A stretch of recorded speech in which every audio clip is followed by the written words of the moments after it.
আম্মা, এই হুজামুড়ি খাইতে আর ভাল লাগতেছে না, গলায় মনে আটকে যেতে আছে। আব্বারে তো কইতে পারো, ওই যে খেজুরের রস আছে না, তারপর আবার তাল দিয়া মানুষটা মুড়ি খায়। আমি জানি তো, হ্যাঁ আনবো না। ওই যে আইতে আইতে 300 টাকা রোজের লোক। কি হইছে রে, চিল্লাইতেছিস কে? আম্মারে কইতে আসি, আপনি যে ইনকাম করেন এই ইনকামে আমার কোনো শখ পূরণ হয় না। আমি একটা কম্পিউটার কিনতে চাইছি, একটা বাইক কিনতে চাইছি, কিন্তু আপনি তো টাকাই দেন না। তুই এটা বুঝস না কে? আমি যেই কয় টাকা কামাই সব টাকা তো সংসারেই দেই, কিন্তু তুই তো কোনো কাম কাজ করস না, সারাদিন খালি মোবাইল নিয়ে পড়া থাকস। এবার কিছু একটা কর বাবা, বয়স তো আর কম হইলো না, কাম কাজ করতে আর ভাল লাগে না। এবার সংসারের হালটা তোরই ধরতেই। আব্বা, এটা আপনি কি কইলেন? আমি আপনার বলা না? আমার বয়সই কত?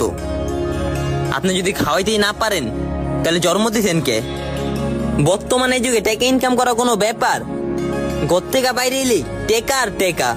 বর্তমানে এই যুগে ওই যে পাখি যেমন আকাশে উড়ে না, এমন টেকাও আকাশে উড়ে উড়ে বেড়ায়। তোর যদি মনে হয় টাকা ইনকাম করা এতই সহজ, তাহলে তুই আমার মাত্র 50 টাকা ইনকাম করে দেখা। 50 টাকা? 50 টাকা কোনো টাকা হইলো?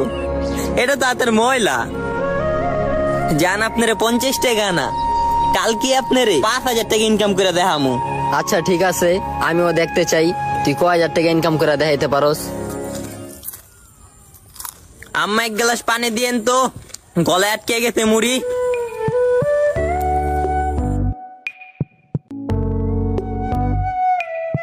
আব্বা, যাইতাছি।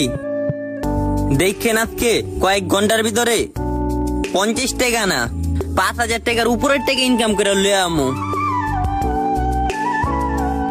বাপে এমন একটা ভাব রইল মনে হয় আমি পারবো না।